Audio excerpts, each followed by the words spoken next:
Are you doing a goof? Are you doing a goof on me? Is that what it is? How'd you manage to miss 128 things in the Godzilla X Kong The New Empire Trailer 1 breakdown video? That's this video. How did you miss that many things in this video? Well, either way, you missed the exact same amount of things in the Godzilla X Kong The New Empire trailer, so we might as well run through those.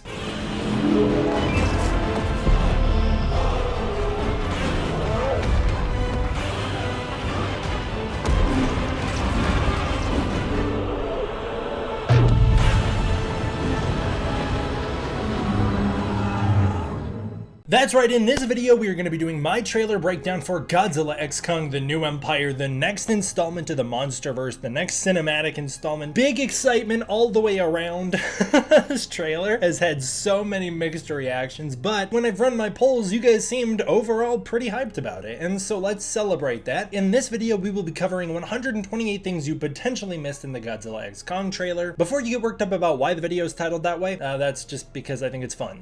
There are 128 bullet points we'll run through, and so let's start jumping into them. Also, yeah, I know I'm wearing a hat. I know I don't normally. It's because I left oil in my hair for too long and now it's so greasy and I didn't want to take a shower. I just want to jump into the recording, so leave me alone. Starting out, this trailer begins with a choir that sounds similar to the song Requiem, the choir that was used iconically in the Godzilla 2014 marketing and is echoed in that film during the airport reveal for Godzilla before being used in full during the Halo jump sequence. It actually comes from 2001: A Space Odyssey. This was also sampled for Godzilla's reveal in the Antarctic in Godzilla King of the Monsters, and was sampled for Godzilla's reveal during the aircraft carrier scene in Godzilla vs. Kong. The pink energy swirling around the Warner Bros. And Legendary logos accompanies a blue and purple and pink background. While Godzilla vs. Kong's color scheme was a blend between teal, orange, and sometimes green, the new film has swapped the orange tones for pink. That might symbolize how the Hollow Earth is primarily powered by blue energy with deep pockets of pink energy within, such as the energy that evolves Godzilla in this film and turns his spines and atomic breath pink. The pink here most accurately relates to Godzilla's atomic breath and spines. Meanwhile, the blue has now become the color of Kong, who uses the blue axe. An ominous seismograph ticks away as it picks up large vibrations. This is classic monster movie imagery that calls back to films like Tremors, and these readings are most certainly coming from within the Hollow Earth. This could be a Monarch command center, maybe even within the Hollow Earth itself, with the man in flannel in the background potentially being Bernie, although he doesn't have the same build as Bernie. Bernie is seen later in this trailer wearing flannel, so it could be the same guy. I love the way that the seismic readings here mirror an ape's aggressive breathing and set up for the Scar King so nicely. That is great sound design in the trailer. We're reminded at the beginning of the Godzilla 2014 film with a bunch of helicopters flying over the mountains and across the sea towards an atoll. The helicopter flying scene in the Godzilla 2014 was a callback to Jurassic Park, and so in a way this is as well. Here, the helicopters reveal a series of towers built around this atoll. Well, I initially thought that this might be Bikini Atoll, as recently seen in Monarch Legacy of Monsters. I'm not certain. This shot is very similar to the one from Monarch, but it's not the same, and it looks a little different. Here I'm thinking the towers are not necessarily marking the location of a nuclear test site, but instead potentially marking an underwater Hollow Earth vortex, and this could be a Monarch command center, much like the ones we saw at Castle Bravo, not Castle Bravo, but the other Castle Bravo, and also the other ones we saw scattered around in Godzilla King of the Monsters. We then see the Great Pyramids of Giza, with one of them featuring a strange man-made tower on the top of it that I don't think is there in real life, and this is in front of this beautiful sunrise. And this sun is not the only thing rising in this scene. While Eileen Andrews, who returns for this movie, states, "For most of human civilization, we believed that life could only exist on the surface of our planet. What else were we wrong about?" A lot, by the way, Monarch. You guys were wrong about a lot of things. No kidding. People like Houston Brooks and Bill Randa and Stanton tried to warn you guys about the Hollow Earth for years and no one ever listened. Hashtag I'm Standing Lee Shaw. Monarch was wrong. Either way, the pyramids will play a huge role in the film and will serve as the location for a major action set piece, which should be incredibly exciting. This will mark the first time in a film that King Kong and Godzilla travel to Africa, assuming they both appear here. I think they probably will. Although it does seem certain that Godzilla will be appearing in Africa ahead of time in Monarch Legacy of Monsters. I think that's going to happen rather soon. We then see some camels getting absolutely rocked by this enormous shockwave as an earthquake opens a hole to the underworld, unleashing unleashing some monsters, and inside that portal opening in Egypt there is a massive blue glow. At first I actually thought this might be Godzilla using his atomic breath to tunnel up to the surface with Kong, but I'm not so sure anymore. I thought that maybe Godzilla and Kong were heading to the surface to face an opponent on the surface, but I'm actually not convinced, because while I initially assumed this sequence would happen towards the start of the film, as it has been rumored for quite some time, Kong's arm rising up already in a brace appears to place this towards the end of the film, making me wonder if Barbenheimer has already been born at this point. In that case, the blue glow could be coming from the unseen ice dragon, the one that has been rumored for a long time and that we basically know is gonna be in this movie, we just haven't seen any images of him yet. We then see Kong's hand erupting from the blue glowing pit. Maybe Kong's being chased out of the Hollow Earth by his new threats, or maybe he is chasing something out of the Hollow Earth. This shot parallels both of the iconic shots at the beginning of Kong Skull Island, where Kong's hand raises over the mountain, and the shot of Kong's hand raising out of the water to regain ground on the transport ship in Godzilla vs. Kong. Here we see Kong's hand inside a metal brace made out of metal that kind of looks like construction equipment, and this seems to be an arm brace made by probably Monarch to aid Kong in battle. Or maybe Kong just edits too many YouTube videos. It's a common problem that I relate to.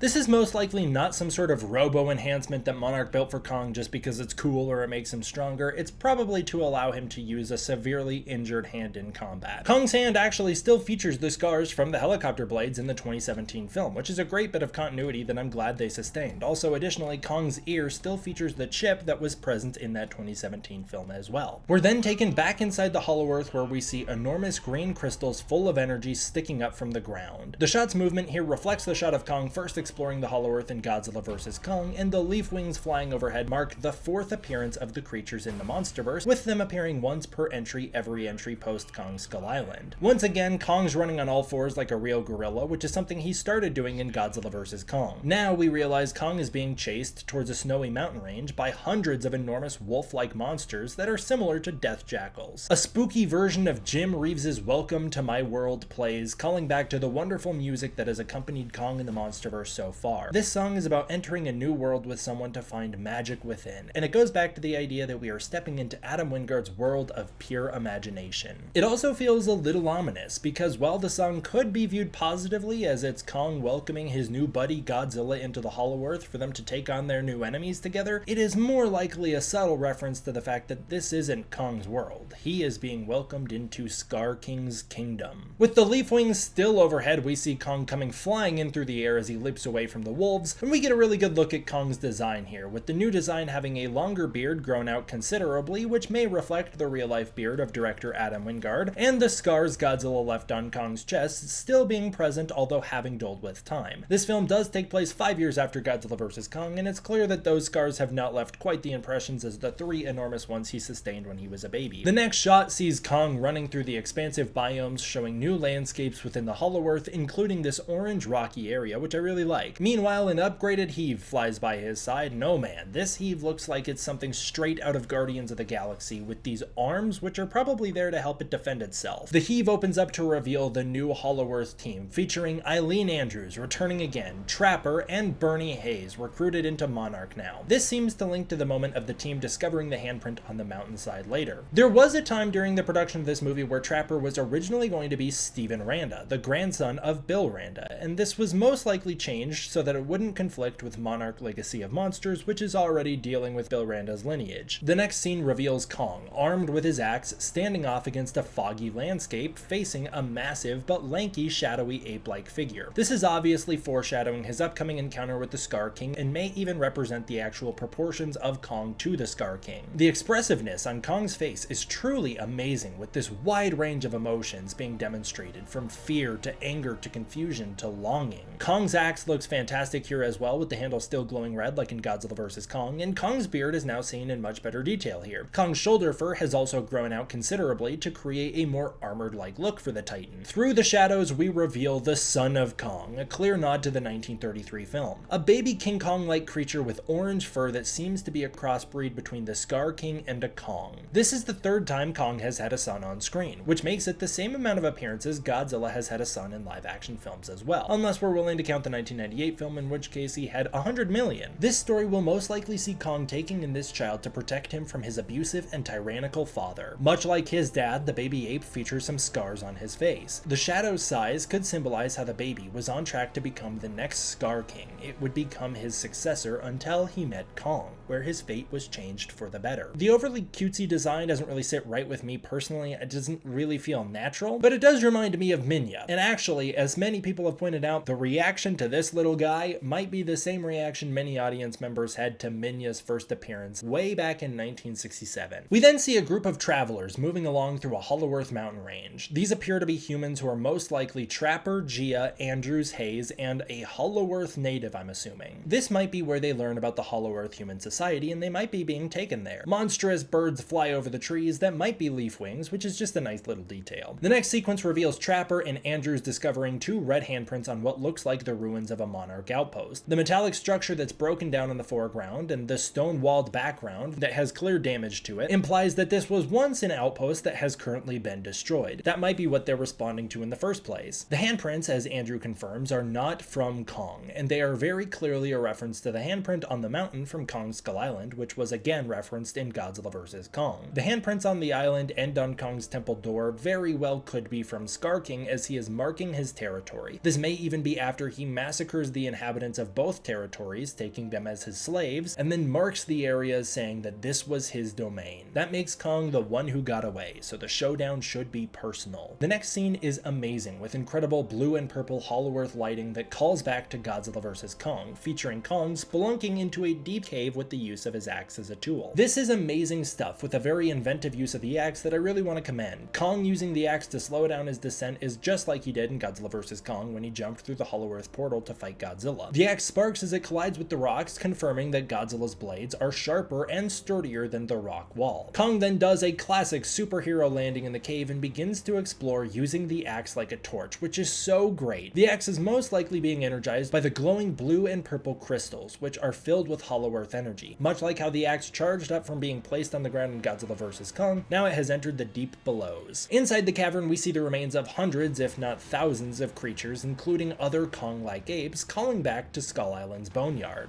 I really hope this movie doesn't reveal that Scar King's the one who killed Kong's parents. We don't need that type of Batman origin story, especially when we know for a fact that it was the Skullcrawler. I hope we don't get that. This is most likely the Scar King's lair, where he lives and probably feasts upon other titans, and this is probably where Kong will discover his enslaved people and have his first brutal encounter with Scar King that could even result in him being stripped of his axe. We then go beneath the planet of the Kongs to unveil a kingdom of the Kongs living amongst lava and a purple Hollow Earth glowing energy. They might be cattle for the Scar King, or they might just be his slaves. Either way, we are then shown the Scar King with his glowing blue eyes and his red painted face. This is actually the same close-up of the Scar King that ended the original title card promo reveal for the film. We then return to the wolf chase to see Kong being chased by dozens of wolf-like kaiju, who we now see up close as they chase him towards the cliff. The Hollow Earth environments are so fantastic, with rivers and snow-covered mountains and fog adding so much to the world. The Hollow Earth looks so much more amazing in this movie than it did in the last, and I really want to commend that. It is wonderful stuff. I also think it's really interesting that the Hollow Earth snows. That's cool. The wolf monsters actually look pretty earthly, with the biggest difference being that their faces kind of resemble the sunken-in Skullcrawler faces. We then see glowing teal crystals stretching down from the sky, and maybe these are what light the Hollow Earth, as the Hollow Earth energy could be the thing that lights it in the first place. Kong makes this leap over an enormous cavern to get away, with his clapping butt cheeks in action, which is just so funny. I'm not sure why he doesn't have his axe with him, and I'm thinking that this will still most likely take place before it gets taken away from him, and I do think it will get taken away from him in his first fight with the Scar King, but this will most likely keep him safe from the wolves, as he will most likely be more agile than the wolves, so probably be able to jump further and climb faster than them. He is a Kong after all. The inverted world here is put to great use, with this beautiful mountain range and river appearing overhead of Kong. The next sequence reveals the human society within the Hollow Earth. Out from a glowing pink and purple cave comes a woman who at first I thought was Gia, being turned into these people's queen. We see Bernie and Trapper being herded towards a stage by hundreds of people with spears, and these seem to be Hollow Earth Iwis. They have their own unique style of body paint and temple structure. They've appeared to build their kingdom into the side of this energy-filled mountain, where they constructed a series of pyramids around it. The triangle doorway in the mountain and the stairs call back to the one seen in Kong's temple in Godzilla vs. Kong, and that's where the woman seems to be exiting from in the last shot, and that woman was most likely their leader. This underground society actually reminds me of Godzilla vs. Megalon's Seatopians, and is this movie not kind of a semi-remake of that film, where Godzilla must team up with a humanoid fella to fight an underground monster who is waging war against the surface surface world. I hope it takes itself far more seriously than that movie. Yikes. The glowing wall has an icy aesthetic to it, but I don't think it's ice. I think this could be the core to the Hollow Earth where most of the energy is held, and this very well could be where Godzilla goes to evolve. The stairwell within seems to be what Gia climbs up later. We then show up in Rome, and it seems a poor construction worker is killed by a crab-like monster appendage, and at first I thought this might be the emergence of a new titan in another mass awakening. It could be something very similar to that. But it is rumored that Scar King will have a weapon made of dead titan parts, and many claim that this weapon is basically like a whip, and we actually get a look at it in this trailer. What if this is an Ebra-styled tip to the whip, and it's coming crashing down in the streets here? It's weird that we see the Brazilian flag here because we know some of this movie takes place in Brazil, but actually many have pointed out this is the Brazilian embassy in Rome, so they're in Rome.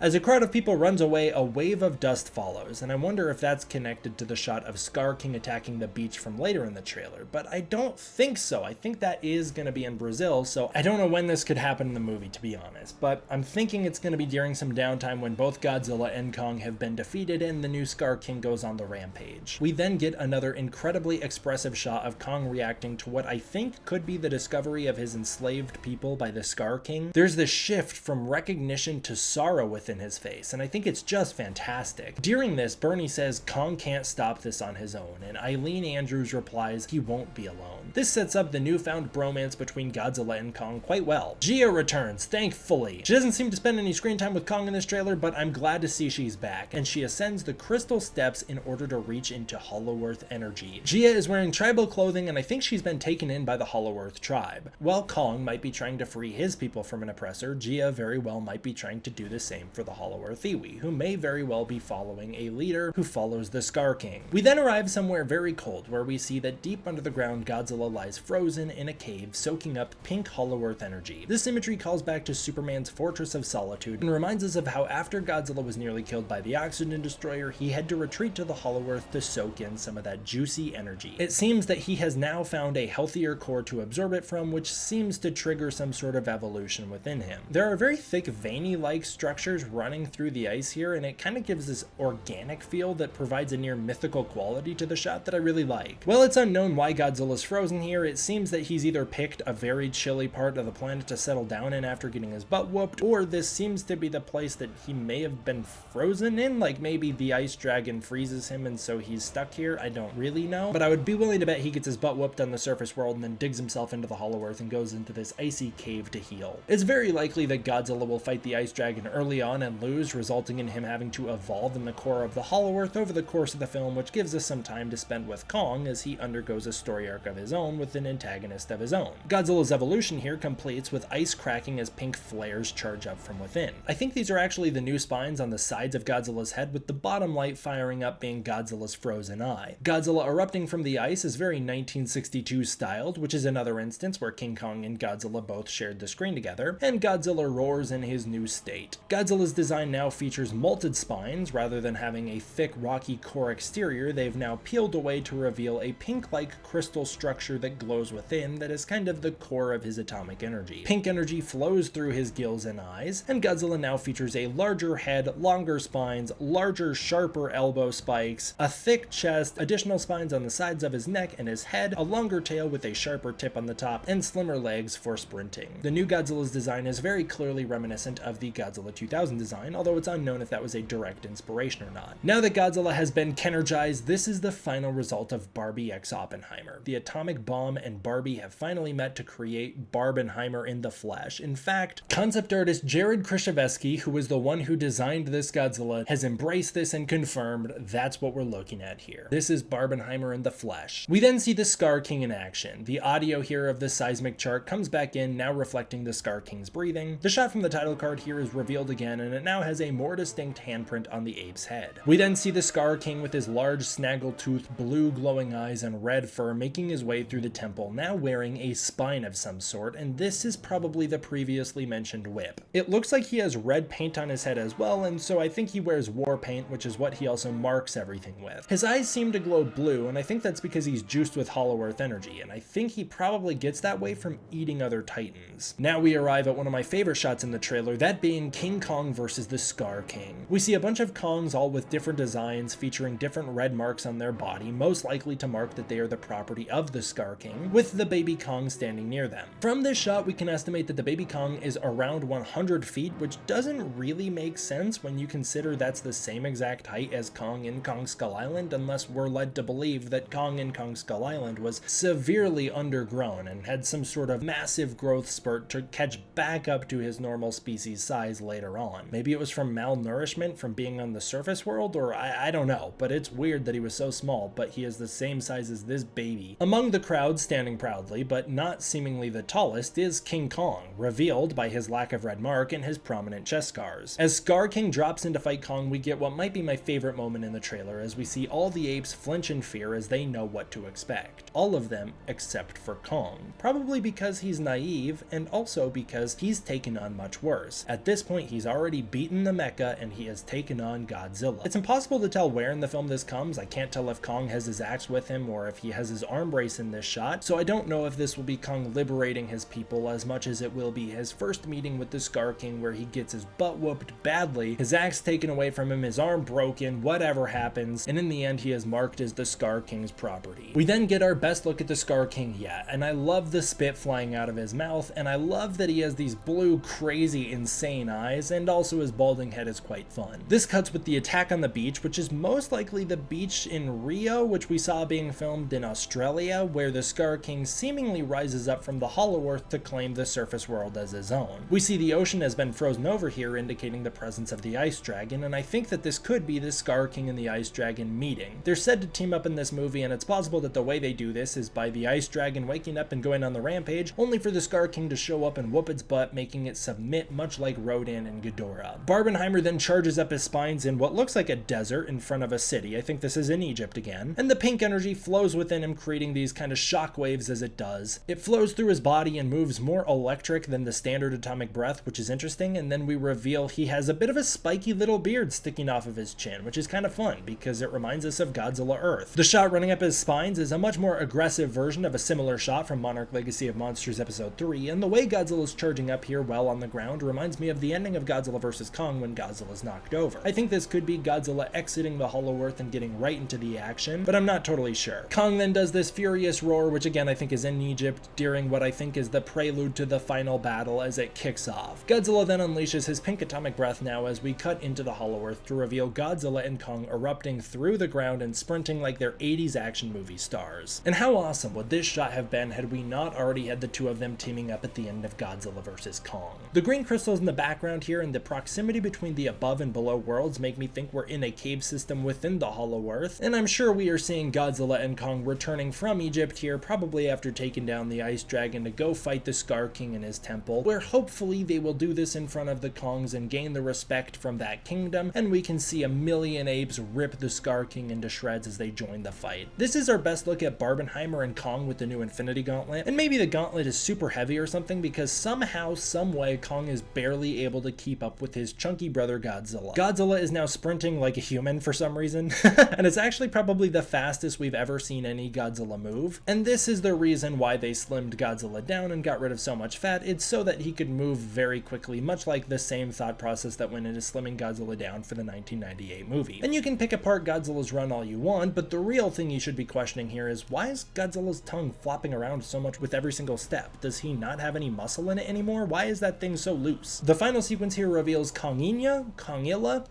appearing over the mountaintop, revealing himself in front of Bernie and Gia, and I feel like Gia, who's dressed really angsty here for some reason, seems almost embarrassed of the baby ape, which I think is kind of funny. Meanwhile, Bernie asks if it's a mini Kong, which is very similar to the way that he asks if it's a Robo Godzilla. And then little Kong does a little roar and looks to the humans for approval, as if it were Minya himself back in the flesh, reanimated. Feel like Minya is back from retirement and has taken a King Kong form, and so we shall embrace Kongilla. Kongilla probably is the best. Well, alright, that'll do it for this one, guys. What are you most looking forward to in Godzilla X Kong: The New Empire? Comment down below, and is there anything I missed? Are there any other details that I didn't pick up on? Comment those as well. What was your favorite thing to see in the trailer, and what are you most excited to see in the movie? Personally, for me, I am most excited to see Kong's journey, as that seems to be the more interesting portion of the film with the least amount of weird things going on with it. And so I'm really excited to see his emotional evolution as he tries to liberate his people. Alright, I want to give a huge thank you to my patrons over on Patreon. If you want to support the Patreon, you can use the link in the description below, where you can get early access to content, access to the Discord community, and more. more. Thank you all for watching. I hope you enjoyed. I will see you guys next time for the next one. D-Man